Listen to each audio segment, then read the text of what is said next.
Então nós vamos iniciar a nossa noite endereçando um grande abraço a todos vocês que estão na sala, os nossos companheiros da FEAC Minas e todos que efetivamente vão acessar a essa mídia posteriormente, porque ela estará disposta no site da FEAC. Então vamos lá. O nosso trabalho ele vai se dividir na realização dessa noite, como também vamos voltar na próxima semana para trazer outras considerações, porque o texto é longo.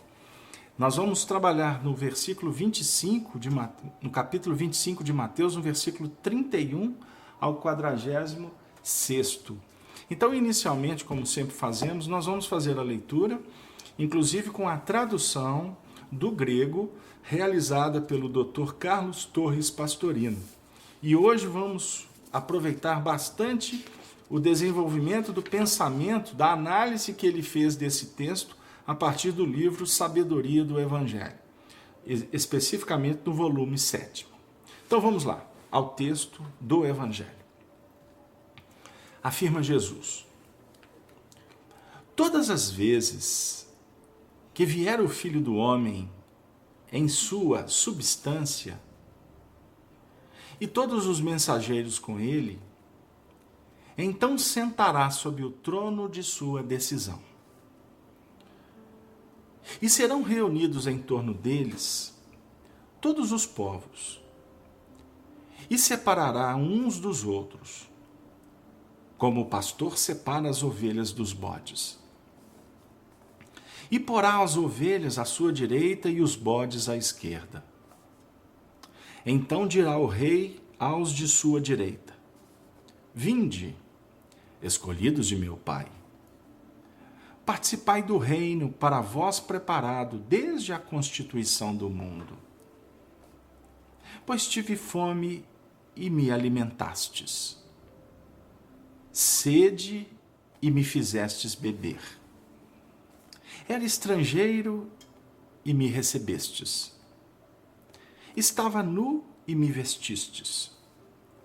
Doente e me visitastes. Estava preso e me viestes ver. Então lhe perguntarão os justos, dizendo: Senhor, quando te vimos faminto e te alimentamos? Ou sedento e te demos de beber? Quando te vimos estrangeiro e te recebemos, ou nu e te vestimos? E quando te vimos doente ou na prisão e te visitamos? E respondendo o rei, lhes dirá: em verdade vos digo, quanto fizestes a um destes meus irmãos mais pequeninos, a mim o fizestes. Então dirá também aos da esquerda: afastai-vos de mim, infelizes, para o fogo do Éon, destinado ao adversário e seus mensageiros. Pois tive fome e não me alimentastes. Tive sede e não me destes de beber. Era estrangeiro e não me recebestes. Estava nu e não me vestistes. Doente e preso e não me visitastes.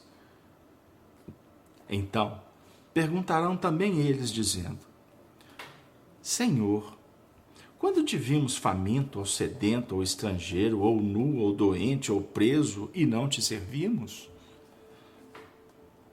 Então lhes responderá, dizendo: em verdade vos digo, quando não fizestes a um destes mais pequeninos, nem a mim fizestes. E irão estes para o castigo do Éon, mas os justos para a vida imanente. Nessa passagem ainda prosseguem as previsões para o fim do ciclo. Anuncia o Mestre que o Filho do Homem virá em sua substância. Nesse versículo, o grego dosha é traduzido como glória, 2 vezes em textos vulgares.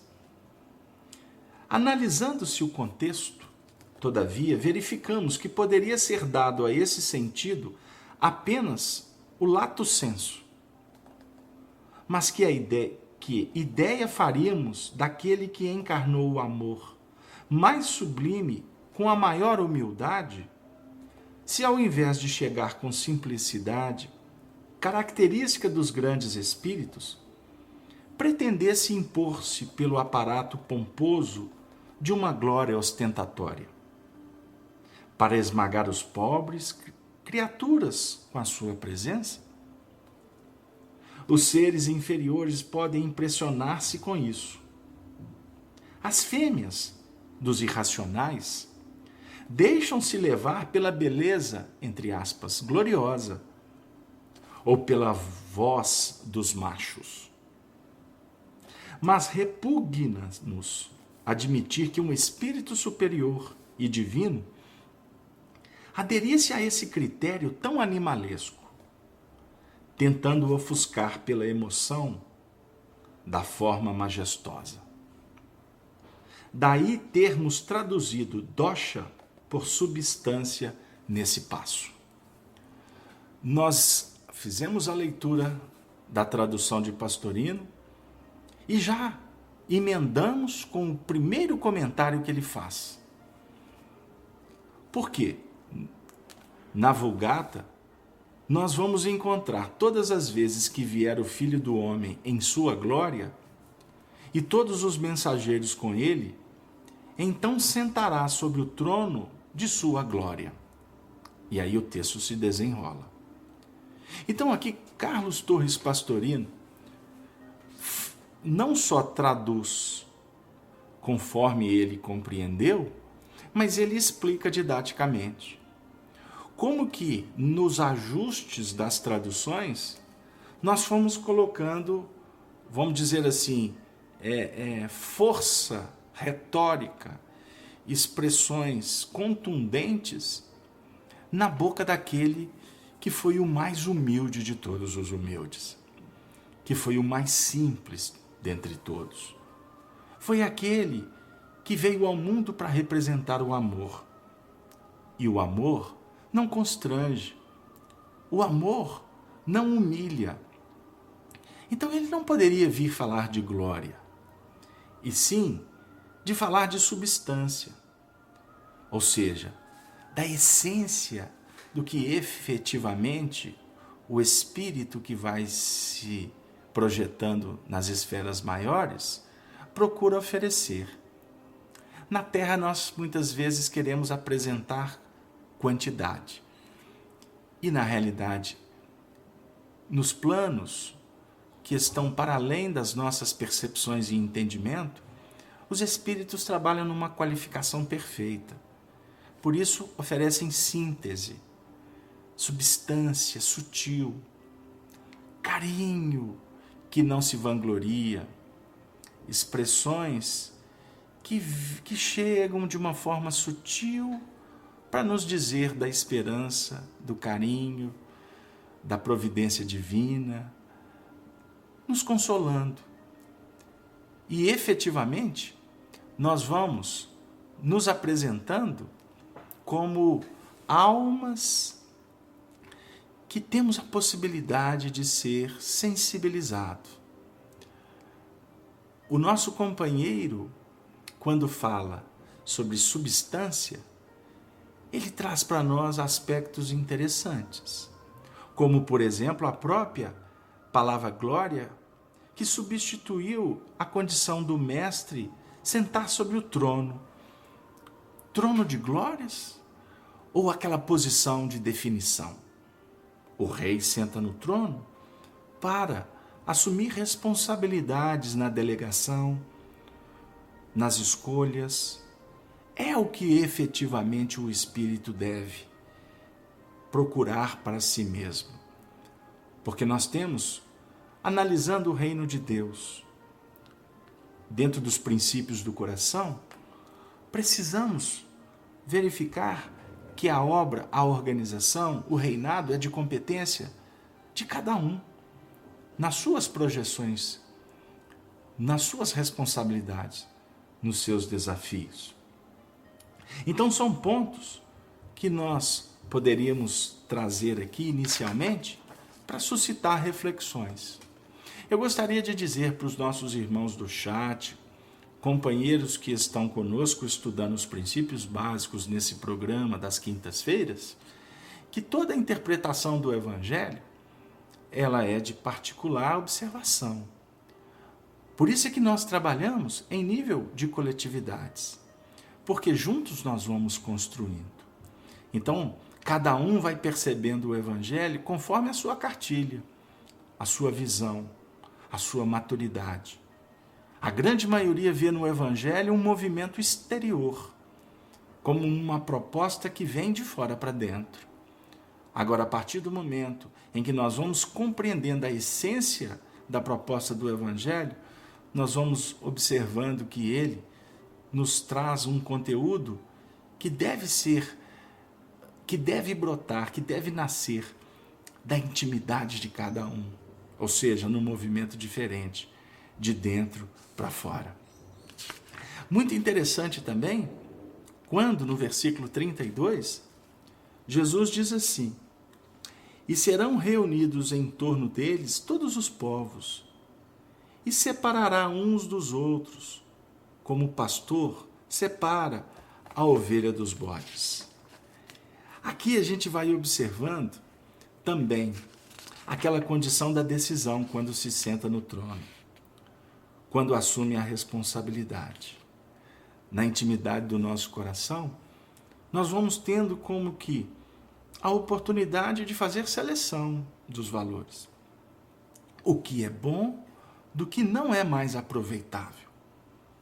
O convite nosso, por exemplo, na vida, auxiliados pela doutrina espírita, nesse momento em que estamos participando do programa dos princípios básicos da doutrina, nós estamos aqui por opção, por escolha.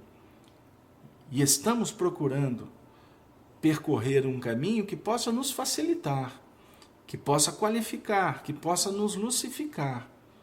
Então esse momento é um instante em que nesse ciclo da nossa vida, que poderíamos dizer um ciclo final, nós estamos como que definindo as próprias condições que vão estabelecer a nossa vida do amanhã. Agora, por que nós chegamos nessa possibilidade hoje? Por privilégio? Não. Nós estamos aqui porque a maturidade do nosso coração, do nosso espírito, vai encontrando uma terra mais assentada, aonde nós podemos construir vigas mais vigorosas, mais, vamos dizer assim, mais importantes na sustentação desse templo interior que nós estamos elaborando, que nós estamos, vamos dizer assim, organizando. E aqui, se nós citamos o templo, num movimento final de ciclo do próprio conteúdo do sermão profético, vale lembrar que todo esse discurso se fez a partir do momento em que Jesus e os discípulos saíram do templo, subiram ao monte e começaram a analisar todo um processo circunstancial da vida de cada um, o mecanismo da comunidade judaica, os princípios da doutrina que fora estabelecida a partir do grande legislador Moisés, e que aquele caminho em que os homens vão como que descobrindo, a partir das induções, das inspirações, dos exemplos que os nossos antepassados nos oferecem, mas chega um momento da nossa vida que é necessário, é imperioso que nós possamos destruir aquelas edificações que vão nos prendendo na retaguarda. Não mais alimentar a prepotência, a arrogância, nos desvincular do egoísmo, daquela condição de colocar o queixo no peito e ficar olhando apenas para um circuito fechado da nossa vida. São pontos importantes, embora também não podemos desconsiderar a condição de um ciclo que também está, vamos dizer assim, caminhando para uma conclusão que envolve a própria humanidade. Conclusão fechada? Não. Ciclo que vai terminar com a própria vida planetária? De maneira alguma. Mas sim como uma etapa que foi predita pelos antepassados, incluindo o nosso mestre dos mestres Jesus, em que todos nós estamos inseridos agora. Momento que Kardec trata como um instante da transição planetária. Um momento em que estamos tendo a oportunidade de fazer seleções. Por isso, é muito importante que nesse momento da nossa vida possamos valorizar as nossas aquisições. Porque o Fernando que está no chat, a Márcia, o Pedro, o Simplício, Tico e Teco e tantos outros, como a Chanri, nossa coordenadora. Hoje eu sinto falta da presença do Arnaldo, mas daqui a pouco ele chega aí. A você que está na rádio, Nova Fraternidade ao vivo, os nossos amigos da FEAC, que nesse momento estão tendo a oportunidade de receber essas vibrações, esse som tão qualificado que a Rede Amigo Espírita nos oportuniza, todos nós devemos olhar para dentro do nosso coração e agradecer por estarmos participando de um grande banquete. Agora, cabe a todos nós aprender a selecionar o alimento que vai efetivamente nos sustentar daqui para frente. Por isso é que a mesa está posta e farta. Agora, existem algumas possibilidades que podem não mais ser interessantes.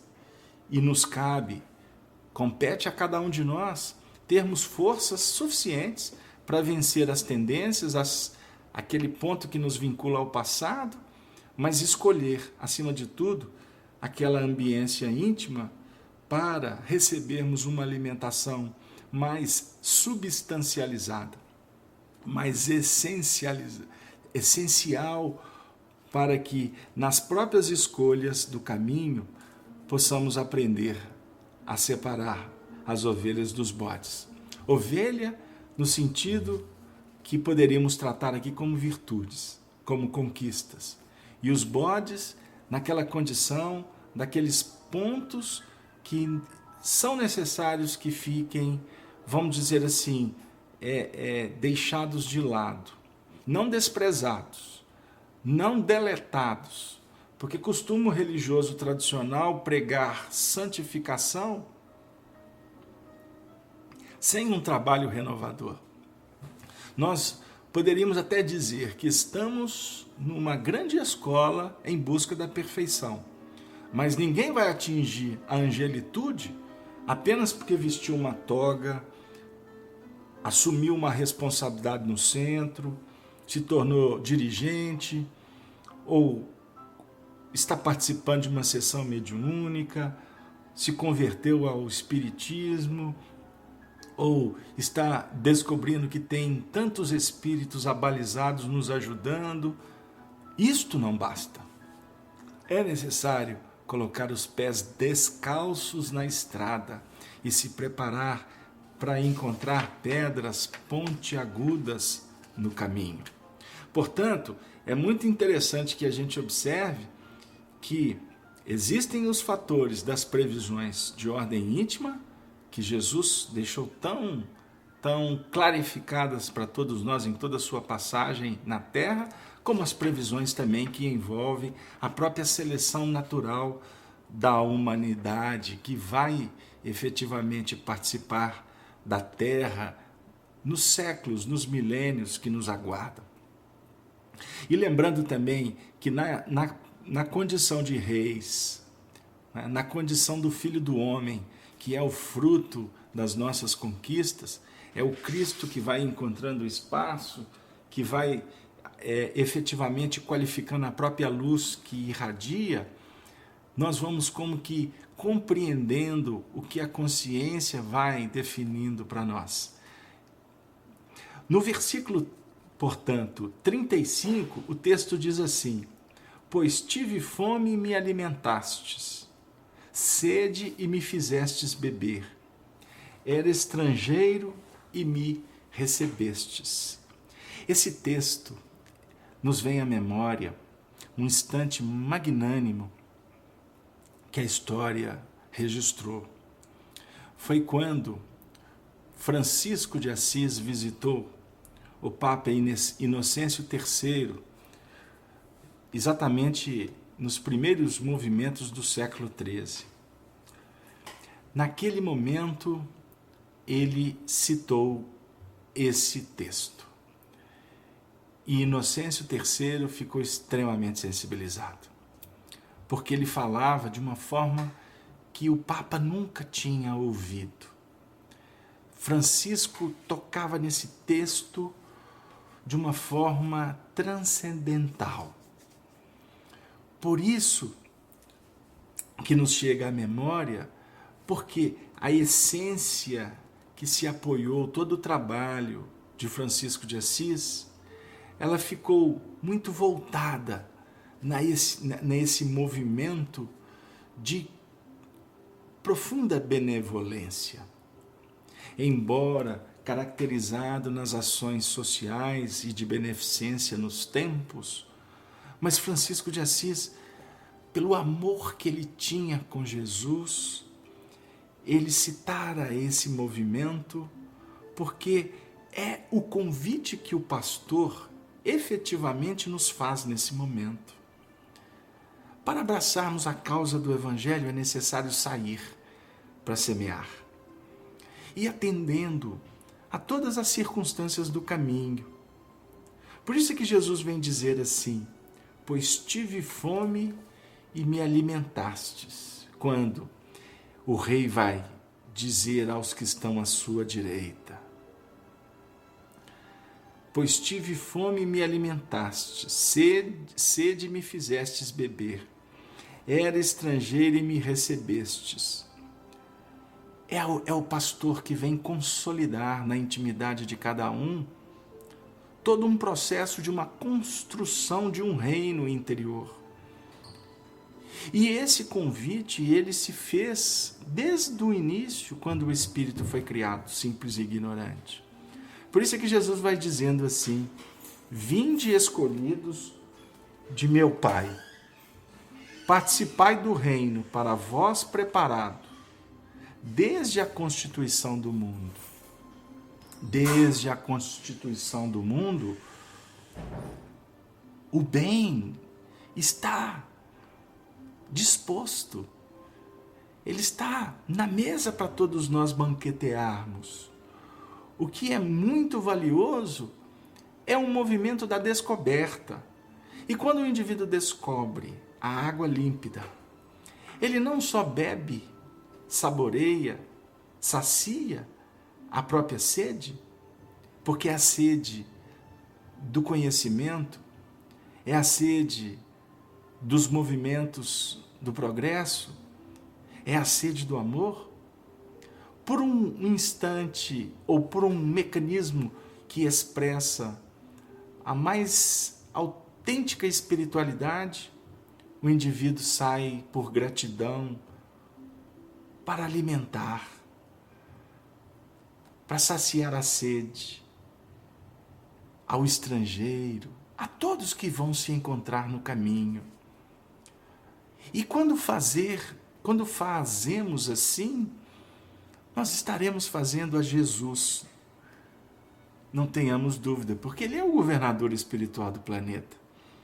Todas as ações no bem, elas estão superentendidas por Ele.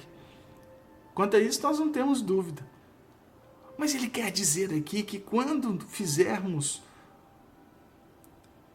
sintonizarmos nas expressões legítimas da caridade, nós vamos estar nos cobrindo, nós vamos estar cuidando das nossas próprias doenças, nós estaremos visitando a própria manjedoura do Cristo, que é um vínculo sacrossanto que vai garantir uma segurança na nossa casa íntima, porque seremos sempre visitados pelo bem.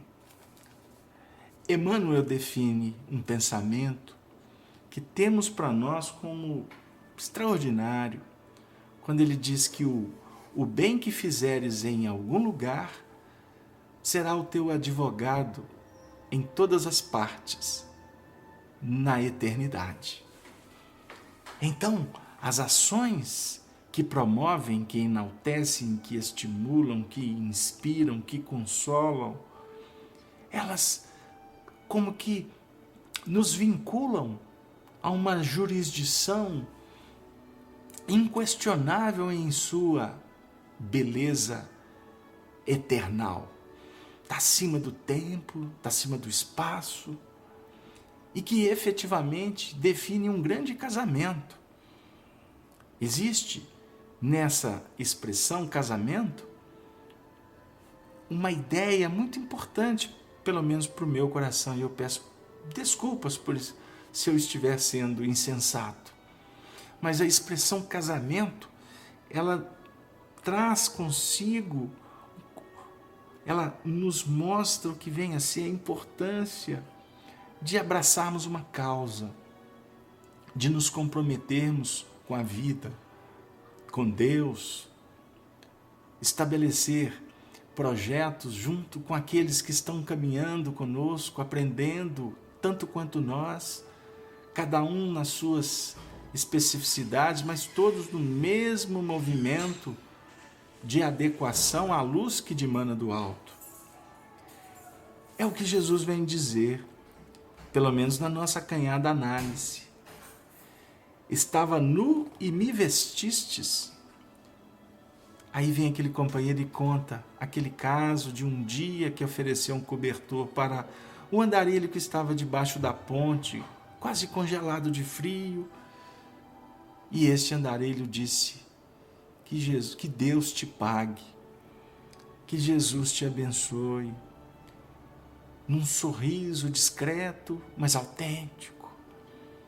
Nós poderíamos dizer aqui simbolicamente que foi o próprio Cristo que utilizou de um médium para expressar a voz que antes clamava no deserto, como João Batista se apresentou, a voz que clamava no deserto do conhecimento que gritava por renovação, pelo entendimento que necessitava de ser fertilizado pelas próprias expressões do amor. Porque primeiramente o psiquismo abre para entender, para em seguida, efetivamente, na vivência das implementações, aprendermos a fazer luz, a conectar com amor. Então lhe perguntarão os justos no versículo 37, dizendo: Senhor, quando te vimos faminto e te alimentamos? Ou sedento e te demos de beber? Aí nós poderíamos trabalhar tantas as reflexões nesse versículo, mas o que me chega por inspiração, e eu peço desculpa se estarei sendo infeliz, pelo menos na tentativa de expressar, é que o bem jamais se expressa em vaidade. Porque muitas vezes o indivíduo fala assim para o outro que o auxiliou: Pô, muito obrigado por aquilo que tu fizestes. Quando esse coração está vinculado ao bem verdadeiro, ele jamais vai se envaidecer. Ele jamais vai trazer para si louros. Pode até encontrar estímulo para continuar fazendo, mas ele não reconhece o agradecimento. Porque o aplauso, ele nem sempre é verdadeiro. Ou muitas vezes a bajulação é perniciosa. Mas quando vindo de um coração sincero, o bem deve ser transferido ao próprio Criador. Por isso é que quando o jovem disse para Jesus: Bom mestre, Jesus redarguiu dizendo: Bom é o Pai que está nos céus. Eu só sou instrumento, porque a obra é dele. Então, muitas vezes, nós temos que aprender a treinar nessa pergunta: Senhor, quando te vimos faminto e te alimentamos, ou sedento e te demos de beber? O versículo 38 disse: Aliás, continua na indagação: quando te vimos estrangeiro e te recebemos, ou nu e te vestimos? E quando te vimos doente ou na prisão e te visitamos? Observem as expressões que são indagadas: nus, doentes, presos, estrangeiros. São colocações aqui, são situações muito peculiares. E cada uma delas tem uma expressão bem transcendente, se nós pudéssemos e tivéssemos tempo para explorar. Porque a doença, ela se manifesta de várias maneiras. Costumamos atender o indivíduo dentro das nossas limitações, sem mesmo ter alcance que ele está doente. De repente você pode estar atendendo um companheiro que você não sabe que ele está preso. Você pode estar cuidando de um companheiro que está sedento de água ou alimento espiritual, mas ele não se manifesta. Mas a alma bondosa é aquela que se faz amiga, que se faz presente e sempre confiando na providência, no atendimento da espiritualidade a esses corações. E o interessante é observar que esse movimento pode estar acontecendo conosco mesmo. Até quando a gente sai para visitar alguém no hospital, ou quando todos nós somos estimulados a fazer a beneficência, a gente costuma encontrar no coração do outro valores que a princípio definem uma dificuldade, mas costumamos encontrar verdadeiros tesouros, almas abdicadas, resignadas, e que nos dão verdadeiros testemunhos, e a gente sai da tarefa, vamos dizer assim, muito mais renovados do que adentramos com a pretensão de estar indo levar alguma coisa. Eu costumo dizer para quem trabalha conosco aqui na FIAC, ou nas casas que nós morejamos e nas que nós temos a oportunidade ainda de oferecer um contributo diminuto, que o trabalho do bem, ele hoje é a maior âncora que o médium pode ter. A caridade é o veículo principal para o nosso soerguimento. Então, quem somos nós para dizer que estamos fazendo alguma coisa? Hoje conversávamos com um grande amigo e ele dizia assim: antigamente eu falava assim, eu fiz, eu implantei, eu desenvolvi, eu sou o dono, eu sou o líder. E hoje, a cada momento, a cada passo que ele vai dando na vida, ele vai tendo a certeza de que ele, na realidade, foi só um instrumento. Mas que, efetivamente, quando nos tornamos instrumentos, efetivamente o bem vai nos auxiliando sem que percebamos. Sem que percebamos. Eu estou vendo uma pergunta no chat dizendo assim: qual é o livro? Eu não entendi, companheira, o motivo da pergunta.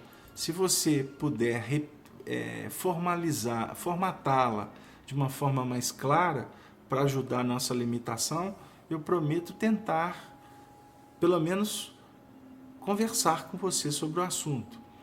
Então eu vou continuar na reflexão e você coloca a pergunta com mais tranquilidade, sem pressa. Eu volto, porque voltar é sinônimo de entendimento, de solidariedade, de paciência, de benevolência e de fixação de caractere. Ninguém aprende sem repetir.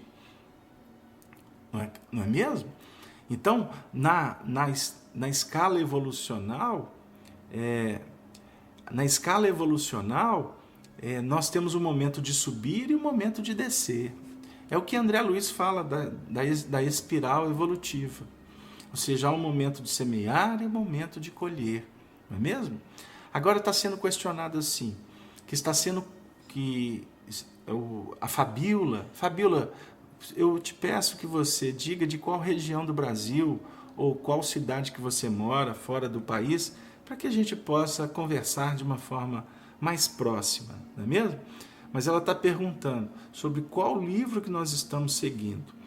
Eu gostaria de te dizer que o livro que que nós iniciamos o estudo, foi o livro Sabedoria do Evangelho de Carlos Torres Pastorino, no qual nós lemos a tradução que ele fez do texto, porque de todas que nós pesquisamos, a dele é a que mais se aproxima realmente do que efetivamente, no nosso entendimento, foi o objetivo de Jesus.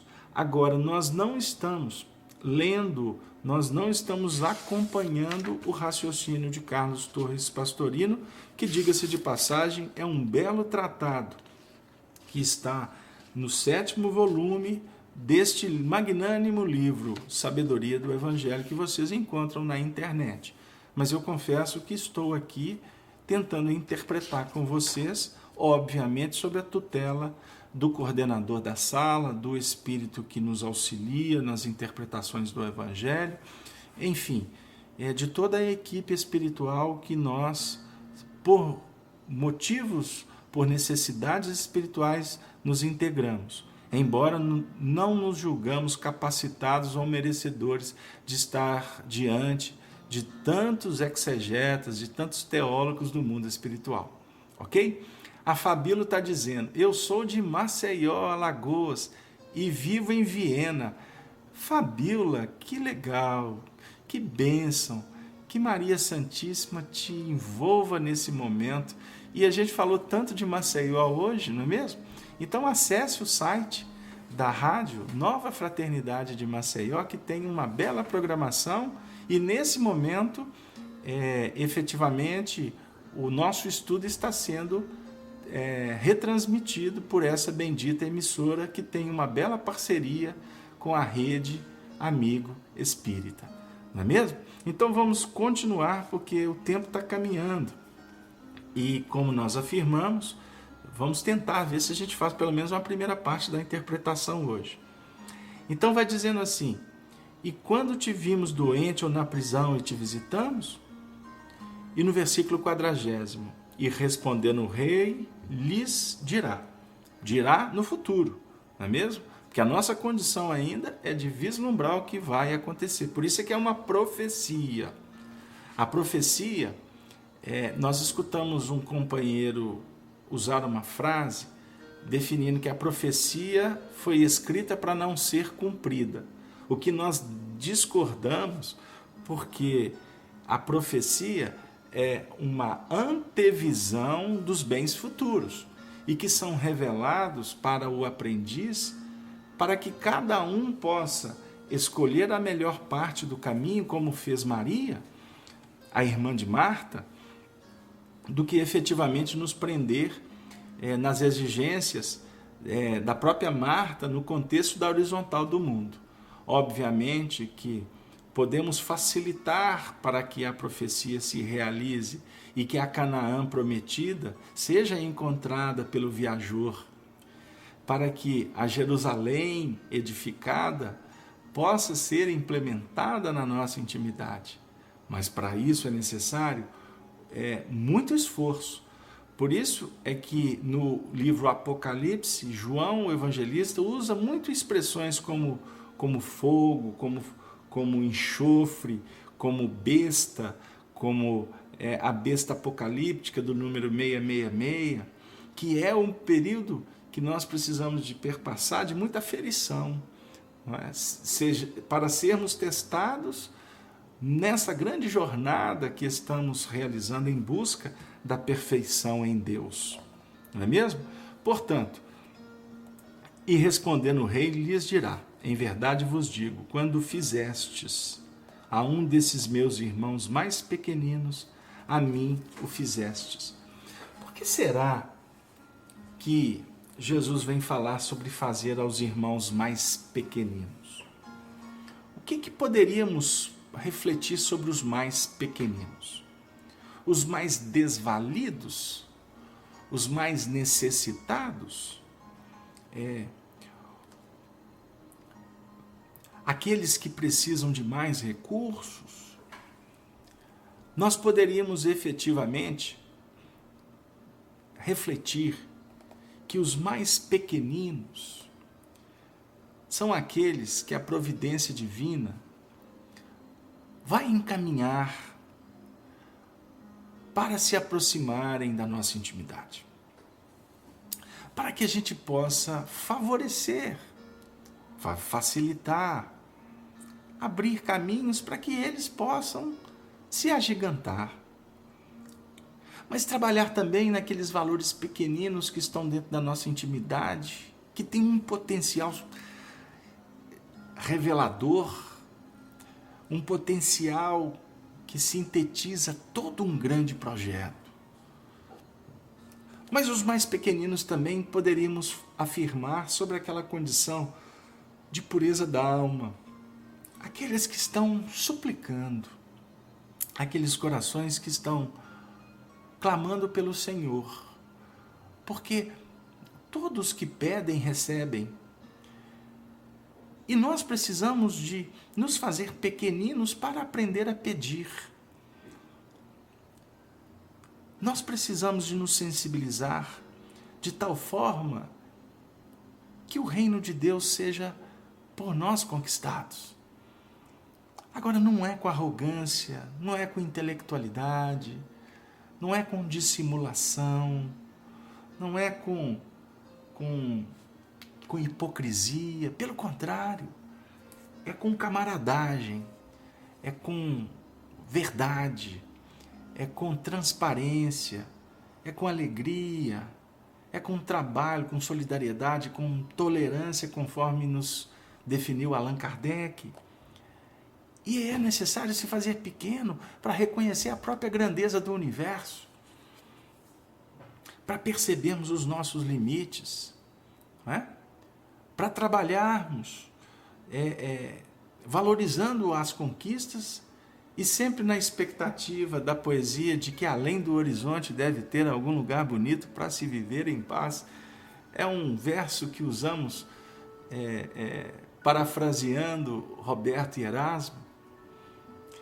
Fabíola, você insiste na pergunta, companheira. O livro é Sabedoria do Evangelho, de Carlos Torres Pastorino, querida irmã. Nós repetimos, embora vamos afirmar que nós não estamos acompanhando o pensamento do nosso companheiro. Mas no final, se você quiser, a gente dá detalhes para atender ao seu ansioso e bondoso coração. Então são pontos, meus amigos, que é necessário que nos façamos pequenos, que nos façamos como que expectantes da providência divina, aguardando o Pai que vai nos convidar para uma novidade. O Evangelho é novidade, é boa nova. O Evangelho sempre terá lições diferenciadas. Hoje a conquista é apenas o piso para a dúvida do amanhã, para os desafios que vão se abrir, não é mesmo? São pontos para todos nós, porque do outro lado vai acontecer o contrário. Então dirá também aos que estão na esquerda, né? Afastai-vos de mim, infelizes, para o fogo. Na tradução da Vulgata está fogo eterno, mas é o fogo do Eon, E-O-N. O que significa Eon? A oportunidade de transformação, as questões cíclicas que abrem e fecham porta, não é? Então, para que a gente possa verificar que a própria vida vai dizer assim: afastai-vos de mim, infelizes, para o fogo do Eon, destinado ao adversário e os seus mensageiros. Pois tive fome e não me alimentastes. E aí vem todo o movimento de negação. Tive sede e não me saciastes. E aí vai. O Pastorino usa, no texto em que ele traduziu, a questão de opositor, de adversário. Então, na realidade, isso é importante a gente analisar. O Satanás, o demônio, na realidade, na essência das traduções, da tradução do grego, vem definir exatamente a força contrária. É a polaridade. E não aquela condição de espíritos que se tornam demônios. Não, não é isso. A força demoníaca, ela tem o mesmo potencial da força do santo. Porém, o foco está sendo trabalhado em outras faixas. E é necessário verificar que os opostos se igualam e se completam. Não é mesmo? Isso é muito importante. Então a mediunidade, por exemplo, ela é uma faculdade. Você pode usar para o bem, como você pode chicotear o lombo da humanidade, como fez Adolf Hitler. Diferentemente do que fez Francisco de Assis, abençoando e ensinando, acolhendo a humanidade em nome do Cristo. Você, como médium no seu centro espírita, você é convidado para educar a sua mediunidade. E a educação da mediunidade é para a vida toda.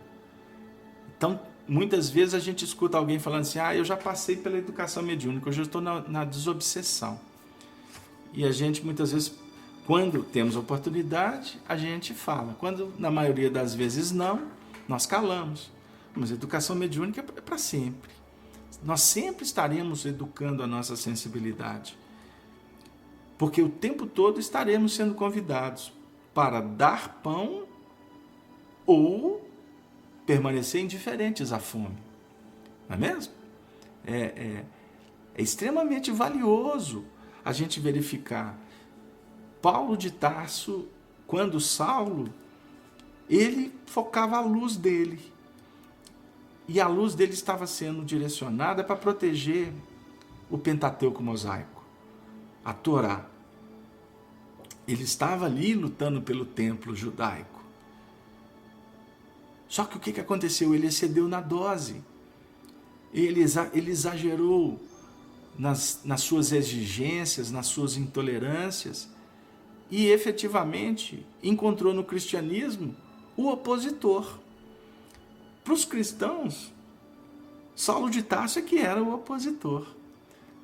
Então depende do ponto de vista. Não é? Depende da sua condição de análise. Agora, quando Saulo mudou o foco, a mesma intensidade que ele defendeu o judaísmo, ele passou a defender o evangelho. Porém, no evangelho, ou seja, na divulgação do cristianismo, ele foi percebendo que ele não poderia usar o seu potencial, usar a força do Espírito. Ele não podia usar a força do Espírito. Com o Evangelho, nós somos convidados a usar o Espírito da força. Esse é um trocadilho de Emmanuel, certa feita com Chico Xavier. Na barbárie, nós usamos força mesmo, gritamos, impomos, queremos convencer, doutrinar. Até hoje tem espírita que quer doutrinar os outros, quer doutrinar espírito. A gente assiste reuniões mediúnicas pelo Brasil aí, afora, e vemos coisas aí complicadas. Não é? O dirigente quer fazer que todo mundo obedeça. Não é? O expositor não pode ter contraponto ao que ele fala. Quer dizer, não é por aí. Nós temos que aprender utilizar o espírito da força. É diferente, é com inteligência.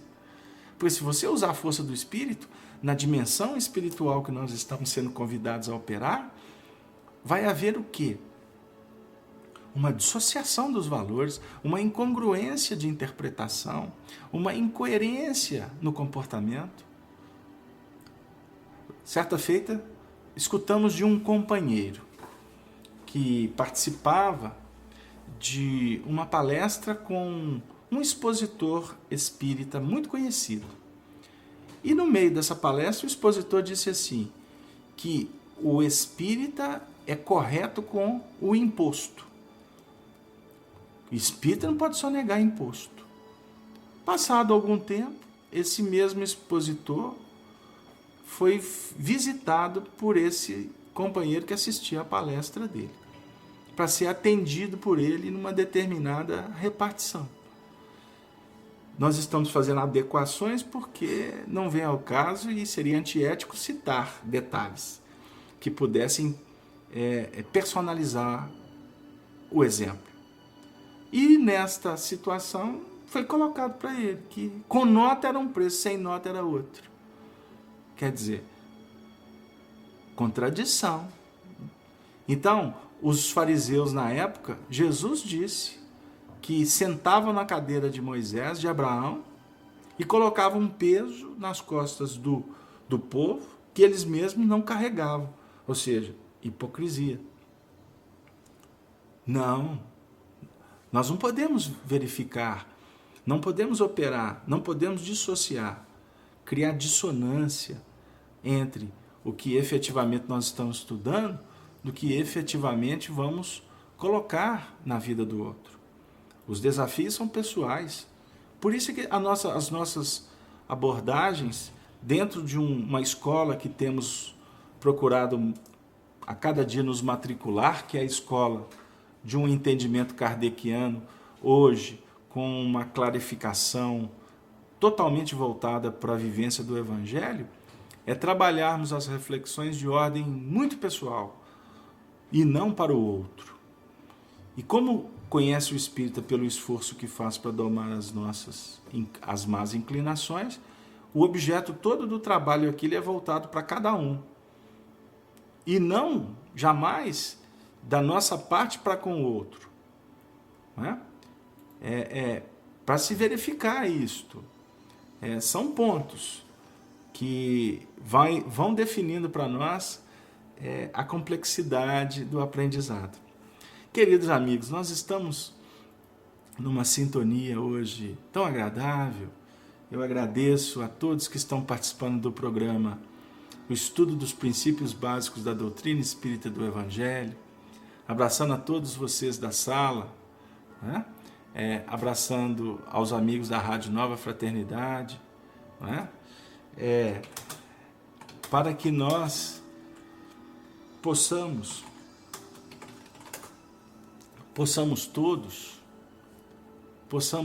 juntos darmos as mãos, para que a interpretação do Evangelho nos leve à Palestina, que possamos sentar junto com Pedro, com João, com Tiago, com Bartolomeu, com André, com Judas, sentarmos com Matias, sentarmos com todos eles, com Maria Santíssima, com Joana de Cusa,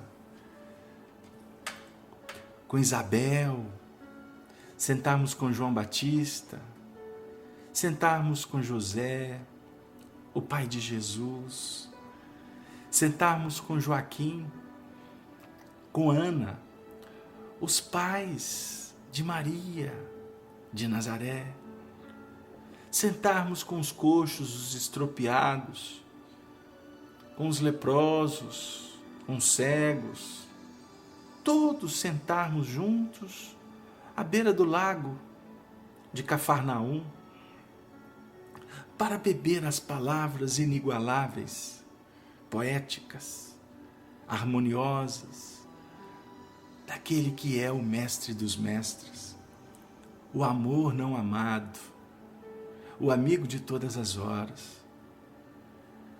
Pois alimentando do pão que ele nos dá, que é o pão da doutrina, da verdade, da vida, nossas almas, nesse momento, iremos nos rejubilar, porque estar num ambiente em que impera educação, nobreza, igualdade, liberdade, fraternidade,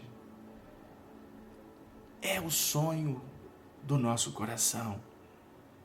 Estarmos ao lado de almas que querem aprender, que não se digladiam, que não cobram, não exigem, não batem.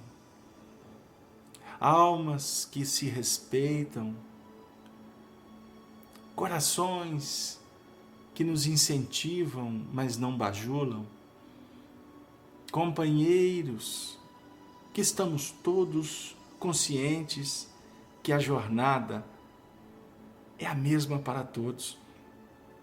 Embora o tempo, o espaço, as circunstâncias se diferenciam de acordo com a necessidade espiritual de cada um, diante da idade, da maturidade que cada um de nós apresentamos na esteira evolutiva, nesse movimento em que nós olhamos para aqueles que estão dando os primeiros passos, o nosso coração se volta, desejosos de auxiliar, nos candidatando sempre a fazer o que Ele nos ensinou. Como falou um dia o poeta, um certo dia o homem esteve aqui, tinha no olhar o mais belo que vi. Ele fez renascer. Ele apresentou tudo aquilo que há de nascer no coração de cada um de nós. Tudo que aqui Ele deixou não passou e vai sempre existir. Todos os lugares que pisou é o caminho certo para seguir. Que possamos, queridos amigos, nesse momento de prece, de vibrações, de despedidas, rogarmos a Deus que envolva toda a humanidade, que envolva o nosso lar, os nossos familiares, encarnados, mas que também felicite os nossos amores que se encontram no mundo espiritual, à distância, mais perto, porque nós os sentimos pulsando dentro da nossa saudade, das nossas emoções benditas. Senhor Jesus, amigo celestial, estenda sobre todos nós a bênção do trabalho e a oportunidade de transformação. Dê-nos sempre o valioso tentame de evocarmos a Tua presença, mas acima de tudo, Senhor, de poder sentir a Tua augusta expressão de amor dentro de nós quando cada um sairmos para o campo para levar a Tua sabedoria, os Teus exemplos, o Teu amor e oferecer, Senhor, a Tua paz. Que a paz se faça nos domínios de cada coração, que participamos de mais um programa, o estudo dos princípios básicos da doutrina espírita e do Evangelho de Jesus. Amigos da Rede Amigo Espírita, um grande beijo para todos. Companheiros da sala Falando Espiritismo, um ósculo da nossa amizade. Irmãos das terras abençoadas do Nordeste, das Alagoas, recebam um afago de um andarilho que os respeita e os admira. Companheiros que nesse momento estão acessando a FEAC Minas, essa casa espírita genuinamente mineira, que fala do espiritismo de uma forma bem peculiar, aquela condição de espíritos que reencarnaram nas terras das Gerais, que tem um compromisso assumido com Ismael, de falar e de, acima de tudo, de viver o Evangelho. todos recebam as bênçãos dos Espíritos que tutelam essa grande rede que vai se estendendo por todo o planeta Água.